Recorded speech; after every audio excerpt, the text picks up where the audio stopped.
Hello बच्चों, let's read the question. The question is, a man stands before a large wall at a distance of 100 meter and claps his hand at regular interval in such way that the echo of a clap merges with the next clap.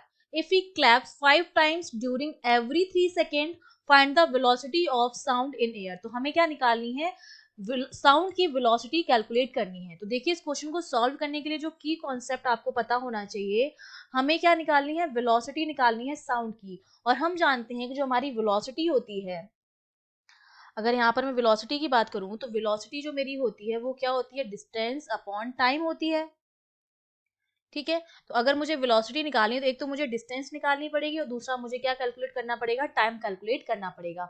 तो देखिए हमें situation क्या दे रखी है कि ये एक wall है, ठीक है, इसके सामने यहाँ पर कोई आदमी खड़ा है इस तरह से, और वो क्लैप कर रहा है, और ये वाली जो डिस्टेंस है वो हमें 100 मीटर दे रखी है। ठीक है, तो जब वो क्लैप करता है तो साउंड एक बार यहाँ से यहाँ तक जाती है, एक बार जाएगी और फिर यहाँ से वापस आएगी रिफ्लेक्ट होके इकोस की। तो साउंड कितनी डिस्टेंस ट्रेवल कर रही है? 100 मीटर जाने का प्लस 100 मीटर आने का, तो टोटल कितनी डिस्टेंस वो कवर कर रही है? 200 मीटर।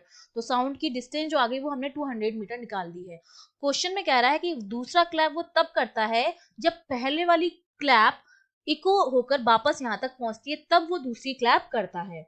और एक हमें इंफॉर्मेशन दे रखी है कि वो हर 5 बार क्लैप करता है 3 सेकेंड में, एवरी 3 सेकेंड में वो 5 बार क्लैप करता है।